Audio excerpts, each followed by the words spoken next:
ও সোনার মা বোনেরা, মরণ একদিন আসবে, কবরের মধ্যে আমাদেরকে সবাইকে চলে যেতে হবে।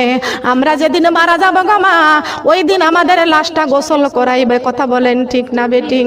মুর্দার লাশটা গোসল করাইয়া দিবেন, প্রতিবেশীরা গোসল করাইয়া সুন্দর করে বাজার থেকে সাদা কাফনটা আনিয়া ওই কাফনটা পরাইয়া দিবে। কোথায় থাকবে তোমার কানের দুল, কোথায় থাকবে তোমার গলার মালা, কোথায় থাকবে তোমার হাতের বালা, কোথায় থাকবে তোমার সেই লাল বেনারসি শাড়ি, কোথায় তোমার শৌকাসের কত কাপড় চোপড় থাকবে, কোথায় তোমার সেই বিছনা, কোথায় খাট, কোথায় জাজিম, কোথায় তোশক, কোথায় থাকবে বালাখানা, সব ছেড়ে অন্ধকার কবরে চলে যাওয়া লাগবে। কথা বলেন ঠিক না বেঠিক? ও আমার মা বোনেরা, যেই দেহে কোরআন নাই ওই দেহের কোনো দাম নাই, যেই দেহের মধ্যে নামাজ নাই, ইসলাম নাই, ওই দেহের মধ্যে কোনো দাম নাই।